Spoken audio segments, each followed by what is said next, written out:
ফ্রান্সে শুরু হচ্ছে ১৮৩ দেশের অংশগ্রহণে বিশ্ব জলবায়ু সম্মেলন। বিভিন্ন স্থানে পরিবেশবাদীদের বিক্ষোভ, কয়েক জায়গায় সংঘর্ষ।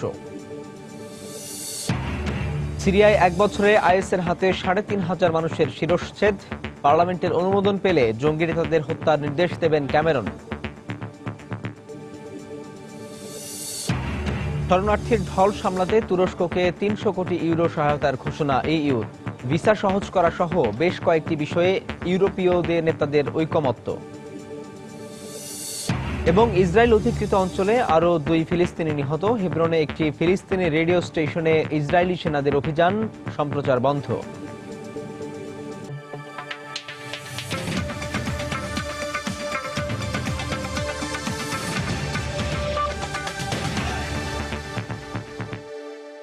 আন্তর্জাতিক সময় আপনাদের সঙ্গে আছি আমি সাজিদ রাজু। আজ ফ্রান্সে শুরু হচ্ছে ১৮৩ দেশের অংশগ্রহণে বিশ্ব জলবায়ু সম্মেলন। সম্মেলনে যোগ দিতে এরই মধ্যে ফ্রান্সে উপস্থিত হয়েছেন মার্কিন প্রেসিডেন্ট বারাক ওবামা, চীনা প্রেসিডেন্ট শি জিনপিং এবং জাতিসংঘ মহাসচিব বান কি মুন, ভারতীয় প্রধানমন্ত্রী নরেন্দ্র মোদী সহ ১৪৭ দেশের শীর্ষ নেতারা। এবারের সম্মেলনে বিশ্ব নেতারা বৈশ্বিক উষ্ণতা বৃদ্ধি ২ ডিগ্রি সেলসিয়াসের মধ্যে রাখতে চুক্তি স্বাক্ষর করবেন বলে আশা করা হচ্ছে। জাতিসংঘের জলবায়ু সম্মেলনকে কেন্দ্র করে আবারও রঙিন হয়ে উঠেছে প্যারিসের আইফেল টাওয়ার। প্যারিস হামলার শোক চাপা দিয়ে ফরাসিরা এখন ব্যস্ত ফ্রান্সকে তার আগের রূপে ফিরিয়ে আনতে। সম্মেলনে যোগ দিতে এরই মধ্যে ফ্রান্সের মাটিতে পা রেখেছেন মার্কিন প্রেসিডেন্ট বারাক ওবামা। স্থানীয় সময় রোববার রাতে প্যারিসের ওর্লি বিমানবন্দরে অবতরণ করেন তিনি। সম্মেলনে যোগ দিতে এর আগে পৌঁছে যান কানাডার নবনির্বাচিত প্রধানমন্ত্রী জাস্টিন ট্রুডো। প্যারিসে পৌঁছে ফরাসি প্রেসিডেন্ট ফ্রাঁসোয়া ওলাদের সাথে সাক্ষাৎ করেন তিনি। ফ্রান্সের সাথে কূটনৈতিক কার্যক্রমের পরিধি বাড়াতে এরই মধ্যে ফরাসি প্রেসিডেন্টের সাথে আলোচনা করেছি আমরা।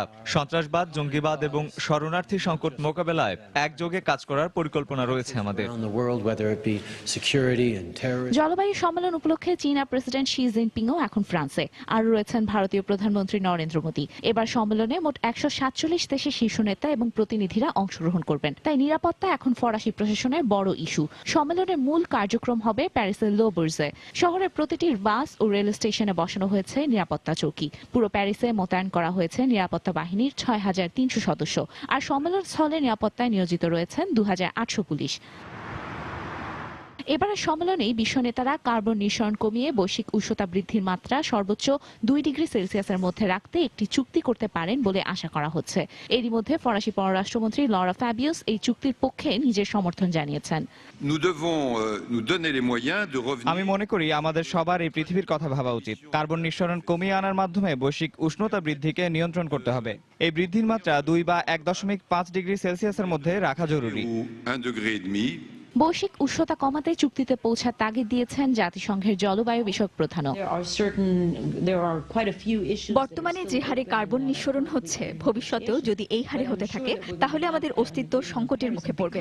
সদস্য রাষ্ট্রগুলোকে অবশ্যই ২০৩০ সালের মধ্যে গ্রিনহাউস গ্যাস নির্গমনের পরিমাণ ৯০% কমাতে হবে। তা না হলে পৃথিবী হয়ে উঠবে অসহনীয়। তাই এবারই চুক্তি হওয়াটা খুবই জরুরি। তবে পরিবেশবিদরা বলছেন, চুক্তি অনুযায়ী কার্বন নিঃসরণ নিয়ন্ত্রণের ব্যবস্থা নেওয়া হলেও শেষ পর্যন্ত গড় তাপমাত্রা বৃদ্ধির পরিমাণ ৩ ডিগ্রি সেলসিয়াসে গিয়ে ঠেকতে পারে। আর এমনটা হলে মেরু অঞ্চলগুলোতে বরফ গলে সমুদ্রপৃষ্ঠের উচ্চতা বেড়ে পৃথিবীর একটি বিশাল অঞ্চল ডুবে যাবে বলে আশঙ্কা তাদের। তানজিম মুনিয়াত, সময় সংবাদ। প্যারিসে শুরু হতে যাওয়া জলবায়ু শীর্ষ সম্মেলনের মূল লক্ষ্য ২০২০ সালের মধ্যে কার্বন নিঃসরণ ও গ্রিনহাউস গ্যাসের পরিমাণ কমিয়ে আনার ব্যাপারে বিশ্বের ১৮৩টি দেশ ঐকমত্যে পৌঁছানো। এর আগে অনুষ্ঠিত জলবায়ু সম্মেলনগুলোতে বিশ্ব নেতাদের দেয়া প্রতিশ্রুতি বাস্তবায়িত হয়নি। এবারও যেন এই ধরনের ঘটনা না ঘটে, সে কারণে প্যারিসে অনুষ্ঠেয় এই সম্মেলনকে কেন্দ্র করে জলবায়ু পরিবর্তন মোকাবেলায় যথাযথ পদক্ষেপের দাবিতে বিশ্বের বিভিন্ন দেশে সমাবেশ করেছেন পরিবেশবাদীরা। জলবায়ু পরিবর্তন সম্মেলনের আগে নিরাপত্তার স্বার্থে এক বিশাল জনসমাবেশ বাতিল করার পরও রোববার দল ও রিপাবলিক চত্বরে জড়ো হয় ১০,০০০-এর বেশি পরিবেশবাদী। প্যারিসে আয়োজিত মানববন্ধনে তারা জলবায়ু পরিবর্তনের বিষয়টি বিপর্যয়কর অবস্থায় পৌঁছেছে উল্লেখ করে আলোচনার মাধ্যমে এর সফল সমাধান বের করার আহ্বান জানান। শান্তিপূর্ণভাবে সমাবেশ শুরু হলেও নিষেধাজ্ঞা অমান্য করা এক পর্যায়ে পুলিশ সমাবেশকারীদের বাধা দেয়। এতে দুপক্ষের মধ্যে ব্যাপক সংঘর্ষ শুরু হয়ে যায়। এ সময় ১০০-র বেশি বিক্ষোভকারীকে আটক করে পুলিশ। যুক্তরাজ্যের লন্ডনে জলবায়ু সম্মেলনকে কেন্দ্র করে আয়োজন করা হয় পদযাত্রার। এতে অংশ নেয় পরিবেশবাদী সংস্থা গ্রিন পিসের সমর্থক, হলিউডের অভিনেত্রী, গায়ক ও ফ্যাশন ডিজাইনার সহ লাখ লাখ মানুষ। জার্মানিতেও আয়োজন করা হয় পদযাত্রার। বার্লিনে আয়োজিত সমাবেশে অংশ নেয় 10,000-এরও বেশি মানুষ। অস্ট্রেলিয়ার সিডনিতে ব্যানার ও প্ল্যাকার্ড হাতে জড়ো হয় 45,000-এর বেশি মানুষ। নিরাপদ ভবিষ্যৎ ও পরিবেশ রক্ষার দাবি জানিয়ে এ সমাবেশ করে তারা। পদযাত্রার আয়োজন করা হয় ইউরোপের দেশ বেলজিয়াম, গ্রিস ও স্পেনে। বেলজিয়ামের ব্রাসেলস, গ্রিসের এথেন্স ও স্পেনের মাদ্রিদে আয়োজিত পদযাত্রায় অংশ নেয় হাজার হাজার পরিবেশবাদী ও মানবাধিকার কর্মী। ভারতের হিমাচল প্রদেশের ধর্মশালা শহরে তিব্বতী শরণার্থীরা আয়োজন করে পথনাটকের। চীন সাম্প্রতিক সময়ে তিব্বতে বেশ কিছু খনি কোম্পানি প্রতিষ্ঠার মাধ্যমে ব্যাপক হারে তামা, স্বর্ণ ও রৌপ্য আহরণ শুরু করেছে। এতে মারাত্মক পরিবেশ বিপর্যয়ের মধ্যে পড়েছে তিব্বতীরা। এরই প্রতিবাদ জানানোর পাশাপাশি প্যারিস জলবায়ু সম্মেলনে বিশ্ব নেতাদের চীনা সরকারের সঙ্গে এই বিষয়ে আলোচনা করার আহ্বান জানানো হয় পথনাটকে। আমরা চাই জলবায়ু সম্মেলনে চীনা নেতৃবৃন্দের উপস্থিতিতে বিশ্ব নেতারা এ প্রসঙ্গটি উত্থাপন করবেন এবং চীন সরকারের কাছে এর ব্যাখ্যা চাইবেন।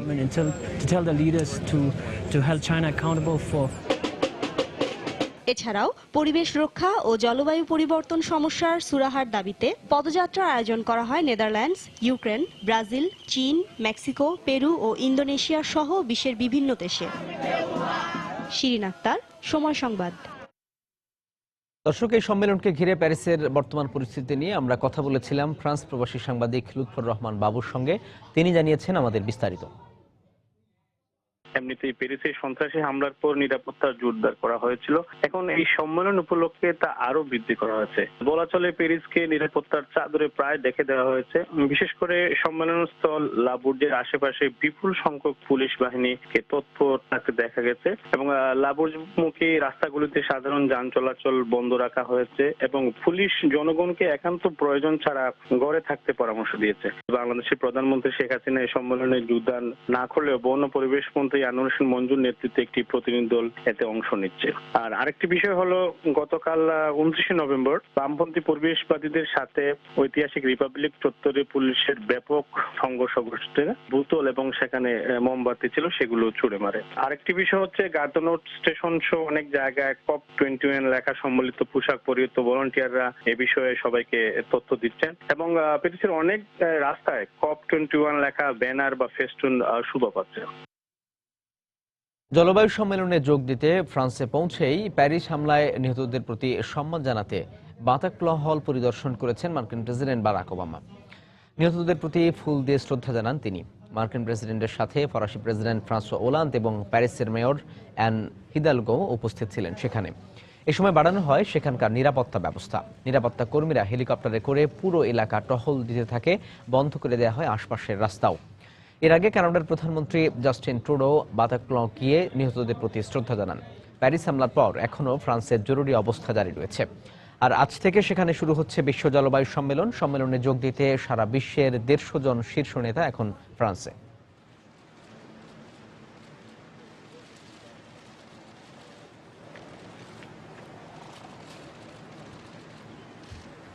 আইএস জঙ্গিরা গেল বছরের আগস্ট মাস থেকে এ পর্যন্ত সিরিয়ায় প্রায় 3,500 মানুষের শিরশ্ছেদ করেছে বলে হিসাব দিয়েছে ব্রিটেন ভিত্তিক পর্যবেক্ষণ সংস্থা Syrian Observatory for Human rights.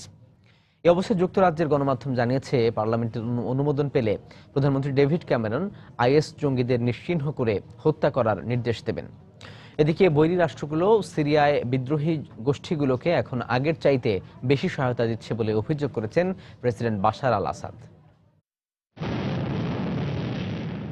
রোববার মার্কিন নেতৃত্বাধীন জোট সিরিয়ায় আইএসের দখল করে রাখা রাক্কা ও দেইর এজ-জোর এলাকায় 2 দফা বিমান হামলা চালায় বলে জানিয়েছেন যুক্তরাষ্ট্রের সেনা কর্মকর্তারা। হামলায় জঙ্গিদের অস্ত্রাগার ও বেশ কয়েকটি যানবাহন ধ্বংস হয় বলে দাবি তাদের। এ অবস্থায় কূটনৈতিক সূত্রের বরাত দিয়ে যুক্তরাজ্যের গণমাধ্যম জানায়, সংসদ সদস্যদের অনুমোদন পেলে রয়্যাল এয়ারফোর্সকে অবিলম্বে সিরিয়ায় আইএস বিরুদ্ধে হামলা চালানোর নির্দেশ দেবেন প্রধানমন্ত্রী ডেভিড ক্যামেরন। আর সেক্ষেত্রে রাক্কায় অবস্থানকারী আইএসের শীর্ষস্থানীয় নেতৃবৃন্দকে চিহ্নিত করে হত্যা করাই হবে প্রধান লক্ষ্য। এদিকে সিরীয় প্রেসিডেন্ট বাশার আল আসাদ অভিযোগ করেছেন, তার সরকারের বিরোধী রাষ্ট্রগুলো বিদ্রোহী পক্ষগুলোকে আগের চাইতে বেশি সামরিক ও আর্থিক সহায়তা দিচ্ছে। সিরিয়া সফররত মিত্রদেশ ইরানের শীর্ষস্থানীয় কর্মকর্তা কর্মকর্তা আলী আকবর বেলায়েতের সঙ্গে বৈঠকে তিনি একথা জানান বলে জানিয়েছে ইরানের রাষ্ট্রীয় গণমাধ্যম। বৈঠকে বেলায়েতে আসাদকে সিরিয়ার বৈধ প্রেসিডেন্ট উল্লেখ করে তার সরকারকে সমর্থন দিয়ে যাওয়ার প্রতিশ্রুতি দিয়েছেন বলেও জানায় গণমাধ্যমটি। গেল বছর আগস্ট মাসে ইরাক ও সিরিয়ার বিশাল এলাকা দখল করে তথাকথিত খেলাফত প্রতিষ্ঠার পর থেকে সিরিয়ায় প্রায় ৩৫০০ নাগরিককে শিরশ্ছেদে হত্যা করেছে আইএস।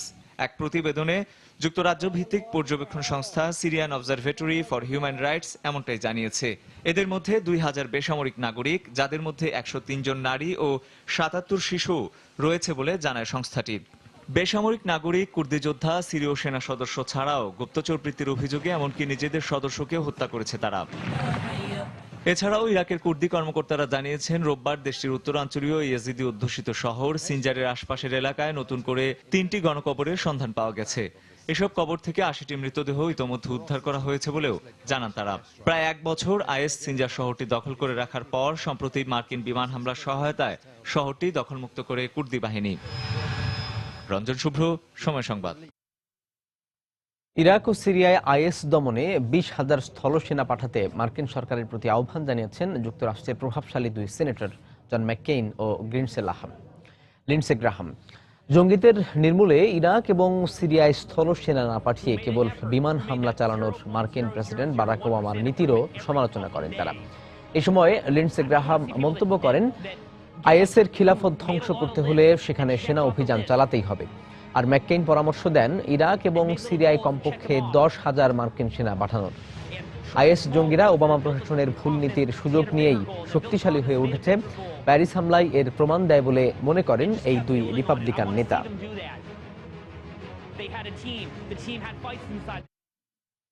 জাপানের প্রভাবশালী একটি বার্তা সংস্থার জরিপ মতে ফ্রান্সের রাজধানী প্যারিসে আইএসের চালানো ভয়াবহ সন্ত্রাসী হামলার চেয়েও রক্তক্ষয়ী হামলার আশঙ্কা করছে প্রায় ৮০% জাপানি। গেল সপ্তাহে দেশটির জাতীয় পুলিশ সংস্থার প্রধানও সংবাদ সম্মেলনে দেশটির আইএস হামলার আশঙ্কা প্রকাশ করেন। চলতি মাসে আইএসের সাময়িকী দাবিকের এক প্রতিবেদনে বলা হয়, জাপানিদের বিশ্বের যেখানেই পাওয়া যাবে সেখানেই হত্যা করা হবে। গেল সেপ্টেম্বর মাসে জাপানের প্রধানমন্ত্রী শিনজো অ্যাবে প্রায় $৮০ কোটি ইরাক সিরিয়ায় আইএস দমনে ও শরণার্থীদের সহায়তায় অর্থ তহবিল দেওয়ার ঘোষণা দেন। সম্প্রতি এশিয়ান ও টিটিপি সম্মেলনেও আবে সন্ত্রাস মোকাবেলায় তার সরকার সব ধরনের সহায়তা করার আশ্বাস দেন বলে জানিয়েছেন বিশ্ব নেতারা। আন্তর্জাতিক সময় আরও তা দেখবেন।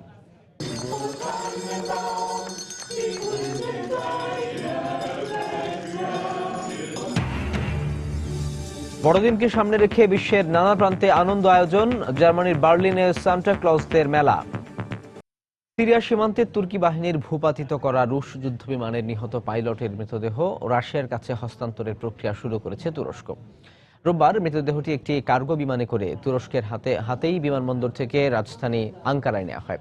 সেখান থেকে একটি রুশ বিমানে করে পাইলটের মৃতদেহ নিয়ে যাওয়া হবে মস্কোতে। এর আগে রোববার মৃতদেহটি মস্কোর অনুরোধে রাশিয়ার কাছে হস্তান্তর করা হবে বলে জানান তুরস্কের প্রধানমন্ত্রী আহমেদ দাভুতোগলু। গত শনিবার সিরিয়া সীমান্ত থেকে নিহত ওই পাইলটের মৃতদেহটি তুরস্ক কর্তৃপক্ষ গ্রহণ করে বলে জানান দেশটির। তবে এ বিষয়ে বিস্তারিত কিছু জানাননি তিনি।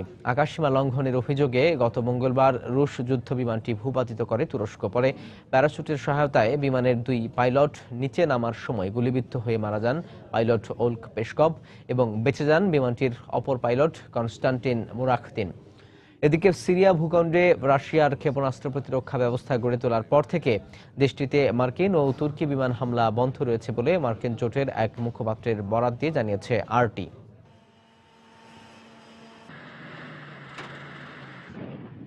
শরণার্থীর ঢল সামলাতে ইউরোপীয় ইউনিয়ন তুরস্ককে ৩০০ কোটি ইউরো সহায়তা দেবে। বেলজিয়ামের রাজধানী ব্রাসেলসে ইইউ নেতাদের সঙ্গে তুরস্কের প্রধানমন্ত্রী আহমেদ দাভুতোগলুর বৈঠকে শরণার্থী সংকট মোকাবেলায় ভিসা সহজীকরণ সহ কয়েকটি বিষয়ে ঐকমত্য হয়েছে।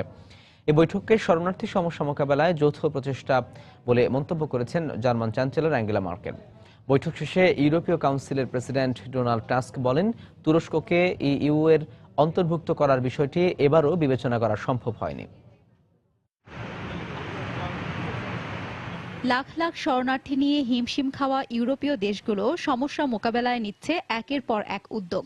এক্ষেত্রে সবশেষ প্রচেষ্টা ছিল ব্রাসেলসে ইইউ এর সঙ্গে তুরস্কের বৈঠক। শরণার্থীদের ইউরোপে প্রবেশের অন্যতম ট্রানজিট হিসেবে ব্যবহৃত দেশ তুরস্কের প্রধানমন্ত্রী আহমেদ দাভুতোগলুর সঙ্গে ইইউ এর 28 দেশের নেতাদের এ বৈঠকে শরণার্থীরা যাতে ইউরোপমুখী না হয় সেজন্য তাদের যথাসম্ভব তুরস্কে আশ্রয় দেওয়ার ব্যাপারে ঐকমত্য হয়। আর শরণার্থীদের আশ্রয় দেওয়ার ব্যয়ভার বহনের জন্য তুরস্ককে আগামী 2 বছরে 300 কোটি ইউরো দেওয়ার বিষয়েও সমঝোতা হয়েছে, যদিও আঙ্কারার দাবি ছিল বছরে 300 কোটি ইউরো। আজ একটি ঐতিহাসিক দিন।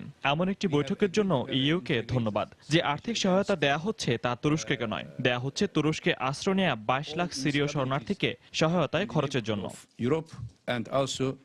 তুরস্ক যদি তাদের পূর্ব সীমান্ত অর্থাৎ এশিয়া সংলগ্ন অঞ্চলে নজরদারি কঠোর করে তাহলে 1 বছরের মধ্যে ইউরোপের তুর্কিদের সেনজেন অঞ্চলে ভিসাহীন ভ্রমণের সুযোগ দেওয়া হবে। বৈঠকের পর ইউরোপীয় কাউন্সিলের প্রেসিডেন্ট ডোনাল্ড টাস্ক জানান, ইইউ এর সদস্য হবার জন্য তুরস্কের আবেদন এখনো বিবেচনাধীন আছে।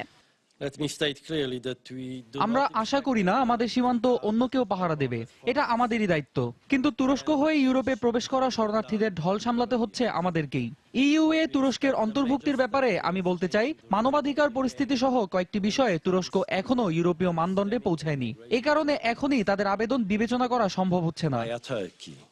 এদিকে জার্মান চ্যান্সেলর অ্যাঙ্গেলা মার্কেল এ সম্মেলনকে শরণার্থী সংকট সমাধানে একটি ভালো উদ্যোগ বলে মন্তব্য করেছেন। যৌথ প্রচেষ্টার মাধ্যমে এ সমস্যা থেকে উত্তরণ সম্ভব বলেও মন্তব্য করেন তিনি। এজিয়ান সাগর দিয়ে প্রতিদিনই তুরস্ক থেকে গ্রিসের লেসবস দ্বীপে পৌঁছাচ্ছে বহু শরণার্থী। এবছরের শেষ পর্যন্ত তুরস্ককে ট্রানজিট হিসেবে ব্যবহার করে ইউরোপে প্রবেশকারী শরণার্থীর সংখ্যা 15 লাখে পৌঁছাবে বলে মনে করে ইইউ। হাফসাতুন্নেসা, সময় সংবাদ। টোকিওকে শরণার্থীদের জন্য আশ্রয়ের পথ খুলে দেওয়ার আবেদন জানিয়েছে জাপানে বসবাসরত ভিয়েতনামের শরণার্থীরা। তাদের দাবি, ভিয়েতনামের শরণার্থীদের জন্য জাপানের দরজা খুলে দেওয়া উচিত। তবে শরণার্থীদের আশ্রয় দিতে আর রাজি নয় জাপান সরকার। গত বছর 5000 আশ্রয় প্রত্যাশীদের মধ্যে মাত্র 11 জনকে আশ্রয় দেয় জাপান। এর জন্য নীতি নির্ধারকদের সংকীর্ণ মনতাকে দায়ী করেছেন অনেকেই। তবে প্রায় 3 দশক আগে 11,000 শরণার্থীকে আশ্রয় দিয়েছিল জাপান। দক্ষিণ আরবের দক্ষিণ পশ্চিমাঞ্চলীয় দাহরান আল জানুবে ইয়েমেনি হাউথিদের হামলায় এক সৌদি সেনা নিহত হয়েছেন। রোববার সৌদি আরবের স্বরাষ্ট্র মন্ত্রণালয়ের দপ্তর থেকে সেনা নিহতের খবরটি নিশ্চিত করা হয়। এর একদিন আগেই ইয়েমেনের সানা, তাইজ ও ওয়াজিয়াহ জেলায় বিমান হামলা চালায় সৌদির জোট। এসব হামলায় অন্তত 12 জন বেসামরিক নাগরিক নিহত হন। ইয়েমেনি হাউথিদের পরিচালিত আল মাসিরাহ টিভির বরাত দিয়ে ইরানি গণমাধ্যম প্রেস টিভি জানায়, সৌদি জোটের এসব হামলার জবাব দিতেই দেশটির সীমান্ত এলাকায় হামলা চালায় তারা।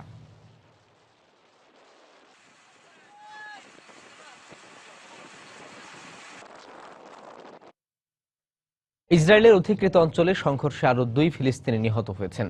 এর মধ্যে পশ্চিম তীরের হেব্রনের একটি রেডিও স্টেশনে অভিযান চালিয়ে সম্প্রচার বন্ধ করে দিয়েছে ইসরায়েলি বাহিনী। এদিকে ইসরায়েলের অধিকৃত অঞ্চল থেকে পণ্য রপ্তানির ক্ষেত্রে উৎপাদন স্থলের নাম উল্লেখের বাধ্যবাধকতা আরোপের ফলে ফিলিস্তিনি ইসরায়েল শান্তি আলোচনায় বিষয়ে ইউরোপীয় ইউনিয়নের সঙ্গে সকল যোগাযোগ বর্জনের ঘোষণা দিয়েছে তেল আবিব। অবরুদ্ধ পশ্চিম তীরে রোববারও ইসরায়েলি পুলিশ ও ফিলিস্তিনি আন্দোলনকারীদের মধ্যে ব্যাপক সংঘর্ষ হয়। বেইত এলের কাছে বাচ্চাদের একটি খেলার মাঠে জড়ো হয় শত শত বিক্ষোভকারী। তারা ইসরায়েলি পুলিশের দিকে ঢিল ছুড়লে পুলিশও পাল্টা রাবার বুলেট ও স্মোক গ্রেনেড ছুড়ে জবাব দেয়। বিকেল পর্যন্ত চলে সংঘাত সহিংসতা। এই সংঘর্ষ যখন চলছে সে সময় পশ্চিম তীরের আরেক জায়গায় এক ইহুদিকে ছুরিকাঘাতের অভিযোগে এক ফিলিস্তিনি কিশোরকে গুলি করে হত্যা করে ইসরায়েলি পুলিশ। এর কয়েক ঘন্টা পর হেব্রনে ফিলিস্তিনিদের পরিচালিত ড্রিম রেডিও স্টেশনে অভিযান চালায় ইসরায়েলি বাহিনী। জেরুজালেম ও পশ্চিম তীরে ইসরায়েলের চলমান আগ্রাসনের সমালোচনা করে খবর প্রচারের অভিযোগে স্টেশনটির সম্প্রচার বন্ধ করে দেয় তারা। তবে ড্রিম রেডিওর মালিক জানিয়েছেন অচিরেই আবার আরো জোরালোভাবে সম্প্রচার শুরু করবেন তারা। ইসরায়েল ফিলিস্তিনিদের মুক্ত চিন্তা ও তথ্য প্রকাশের স্বাধীনতাকে খর্ব করে দিতে চায়। আমাদের সংবাদ কারো পক্ষে বা বিপক্ষে নয়, আমরা যা ঘটছে হুবহু তাই প্রচার করছি। তবু ওরা আমাদের বিভিন্ন সরঞ্জাম ভাঙচুর করে আমাদের সম্প্রচার বন্ধ করে দিয়েছে। পূর্ব জেরুজালেমেও কয়েকটি জায়গায় অভিযান চালিয়েছে ইসরায়েলি বাহিনী। এ সময় তারা বেশ কয়েকজনকে আটক করে বলে জানায় গণমাধ্যম। ইসরায়েলি বাহিনী যখন এই ধরপাকড় চালাচ্ছে তখন ওল্ড সিটির কাছে দামেস্ক গেট এলাকায় টহলরত এক সেনার উপর ছুরি হাতে হামলা চালায় এক ফিলিস্তিনি যুবক। এর পরপরই তাকে গুলি করে হত্যা করে ইসরায়েলি সেনারা। হামলাকারীদের সন্ত্রাসী উল্লেখ করে এদের হাত থেকে ইহুদিদের রক্ষা করতে ওল্ড সিটি এলাকায় নিরাপত্তা বাড়ানোর ঘোষণা দিয়েছে পুলিশ। ওল্ড সিটি এলাকায় সন্ত্রাসী হামলার সংখ্যা অনেক বেড়ে যাচ্ছে। সাধারণ ইহুদিদের মতো হামলার শিকার হচ্ছে আমাদের নিরাপত্তা কর্মীরাও। এই হামলাকারীদের উপযুক্ত শাস্তির ব্যবস্থা করতে আমরা এখানে অতিরিক্ত সেনা মোতায়েনের সিদ্ধান্ত নিয়েছি। এত সব সংখ্যা সহিংসতা সত্ত্বেও ইসরায়েল ফিলিস্তিন শান্তি আলোচনার বিষয়ে ইউরোপীয় ইউনিয়নের কূটনৈতিক তৎপরতা বন্ধে তাদের সঙ্গে সকল যোগাযোগ বর্জন করার সিদ্ধান্ত নিয়েছে তেল আবিব। ইসরায়েলের অধিকৃত অঞ্চল থেকে পণ্য রপ্তানির ক্ষেত্রে উৎপাদন স্থলের নাম উল্লেখের বাধ্যবাধকতা আরোপের জবাব হিসেবে তাদের বিরুদ্ধে এই সিদ্ধান্ত নেওয়ার কথা জানিয়েছে ইসরায়েল প্রশাসন। সঞ্জিদা ইসলাম, সময় সংবাদ। বাংলাদেশকে পাকিস্তান বানানোর ষড়যন্ত্রের অংশ হিসেবেই শিয়া সুন্নি সাম্প্রদায়িক বিদ্বেষ ছড়ানো হচ্ছে বলে অভিযোগ করেছে নিউ ইয়র্কের প্রবাসী নাগরিক সমাজ। মসজিদে ঢুকে মানুষ হত্যা এবং ধর্মের নামে জঙ্গিবাদের প্রতিরোধে রোববার যুক্তরাষ্ট্রের নিউ ইয়র্কে অনুষ্ঠিত এক সভায় এই অভিযোগ করেন বক্তারা। প্রবীণ সাংবাদিক সৈয়দ মোহাম্মদুল্লাহর সভাপতিত্বে সভায় বক্তব্য রাখেন মুক্তিযোদ্ধা আব্দুল মালেক, সাংবাদিক মুজাহিদ আনসারি, মাহফুজুর রহমান, রাজীব আহসান সহ আরো অনেকে। সমাবেশে বক্তারা আরো বলেন, এখনই এসব ষড়যন্ত্র মোকাবেলা না করলে দেশের অস্তিত্ব হুমকির মুখে পড়বে।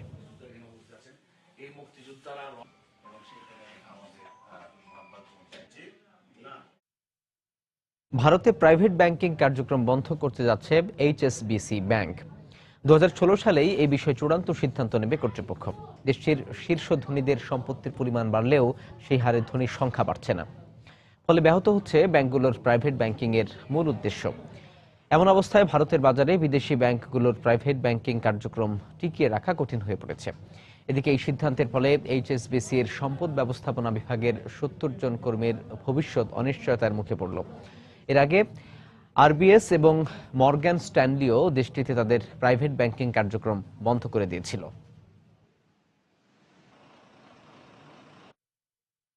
চীনের সাথে মুক্ত বাণিজ্য চুক্তিকে কেন্দ্র করে দক্ষিণ কোরিয়ায় বিক্ষোভ করে কয়েকশো কৃষক এবং সমাজকর্মী। এখনো দক্ষিণ কোরিয়ার সরকার চীনের সাথে চুক্তিটি সই করেনি।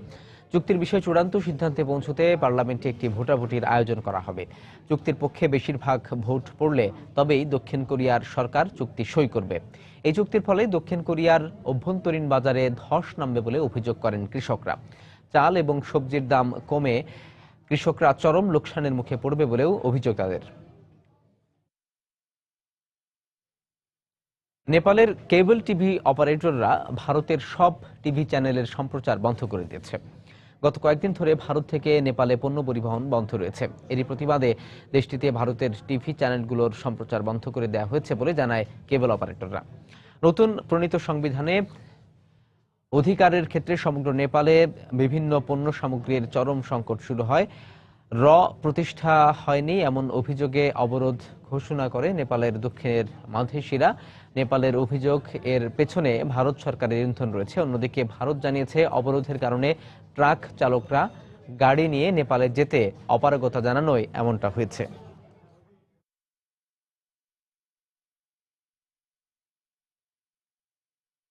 গুয়াতেমালার এক কারাগারে দাঙ্গায় অন্তত 6 জনের নিহত হওয়ার খবর পাওয়া গেছে। কারাগার কর্তৃপক্ষের বরাত দিয়ে আন্তর্জাতিক গণমাধ্যম জানিয়েছে, গুয়াতেমালার রাজধানীর 65 কিলোমিটার দক্ষিণে একটি কারাগারে এই ঘটনা ঘটে। দাঙ্গা পুলিশ এবং সেনাবাহিনী নামিয়ে পরবর্তীতে পরিস্থিতি নিয়ন্ত্রণে আনা হয়। কারাগার কর্তৃপক্ষ জানিয়েছে,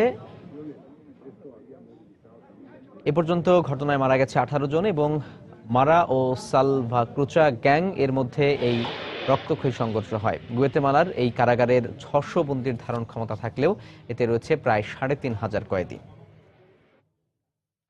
প্রেসিডেন্ট নির্বাচনের জন্য গণভোটের দাবিতে মলদোভার রাজধানী কিশিনাউতে রোববার বিক্ষোভ করেছে হাজার হাজার সরকার বিরোধী। এই সময় তারা পার্লামেন্ট নিযুক্ত প্রেসিডেন্ট নিকোলাই টিমোভটির পদত্যাগ দাবি করে।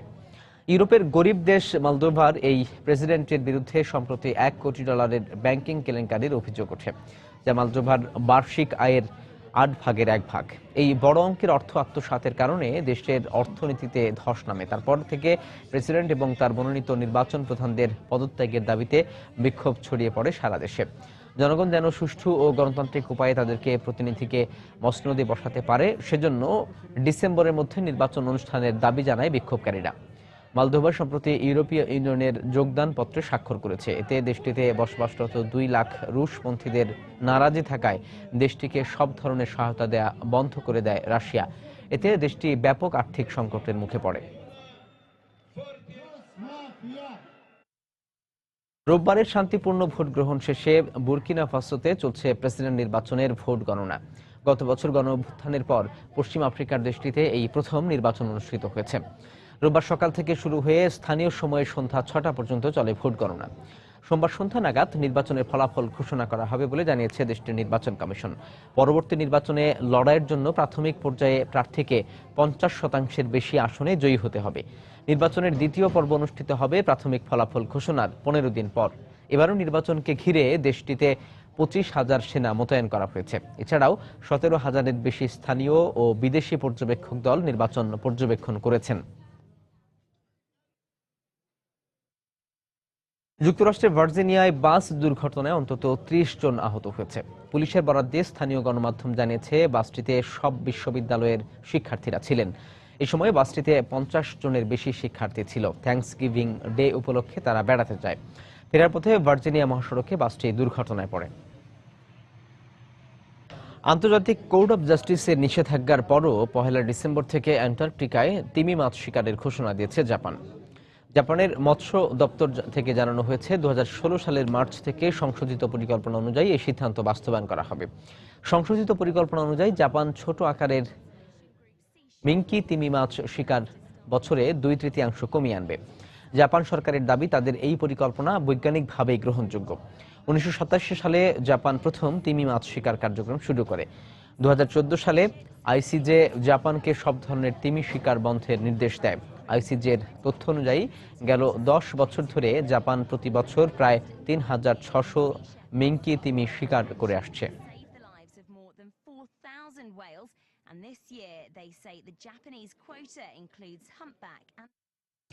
খ্রিস্টান সম্প্রদায়ের সবচেয়ে বড় ধর্মীয় উৎসব বড়দিন এখন দোরগোড়ায়।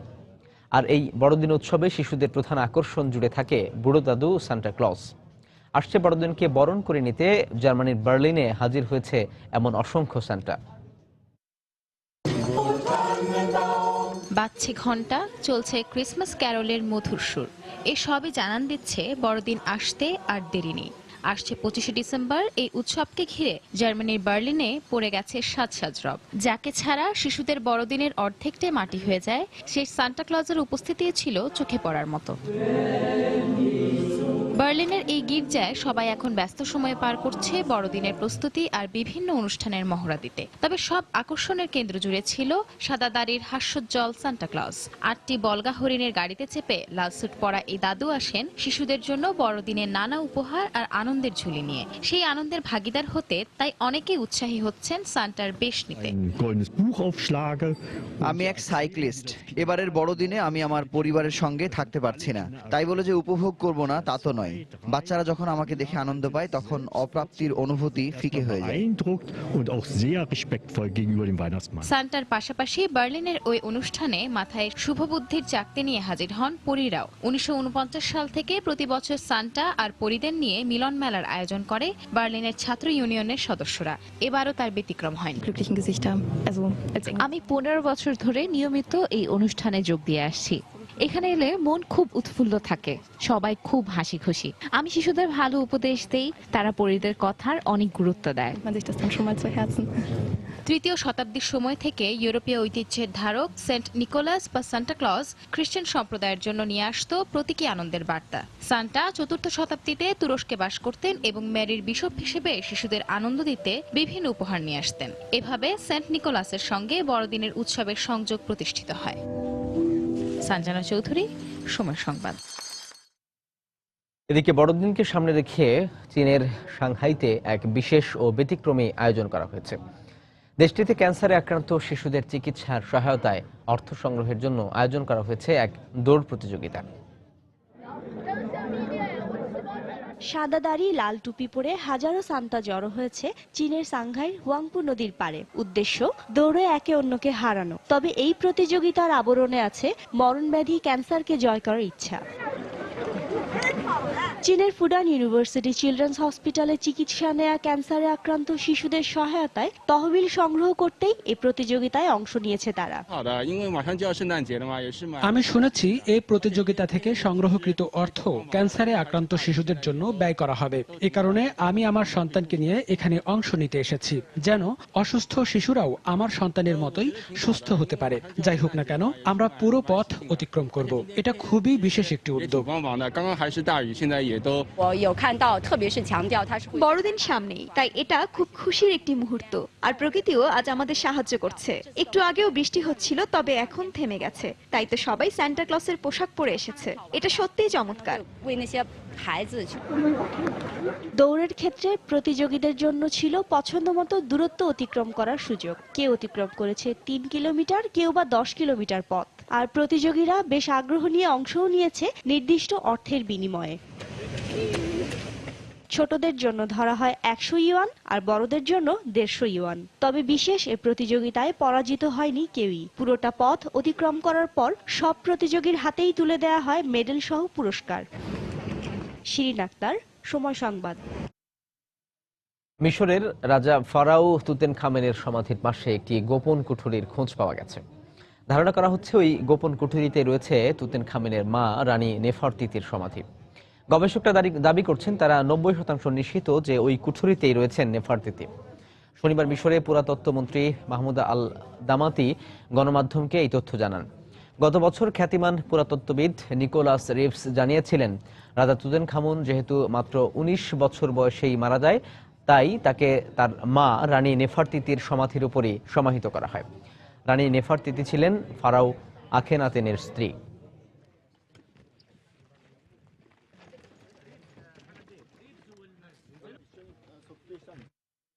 আন্তর্জাতিক সময়ের শীর্ষ সংবাদগুলো জানিয়ে দিচ্ছি আরো একবার।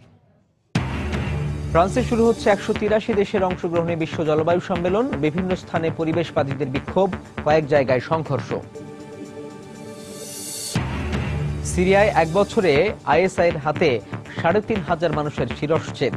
পার্লামেন্টের অনুমোদন পেলে জঙ্গি নেতাদের হত্যার নির্দেশ দেবেন ক্যামেরন। শরণার্থীর ঢল সামলাতে তুরস্ককে 300 কোটি ইউরো সহায়তার ঘোষণা ইউর। ভিসা সহজ করা সহ বেশ কয়েকটি বিষয়ে ইউরোপীয় নেতাদের ঐকমত্য। এবং ইসরায়েল অধিকৃত অঞ্চলে আরো 2 ফিলিস্তিনি নিহত। হেব্রনে একটি ফিলিস্তিনি রেডিও স্টেশনে ইসরায়েলি সেনাদের অভিযান, সম্প্রচার বন্ধ। দর্শক, এই ছিল আন্তর্জাতিক সময়ের। যে কোনো খবর পেতে ভিজিট করুন সময়নিউজ.tv আর সঙ্গে থাকুন সময়।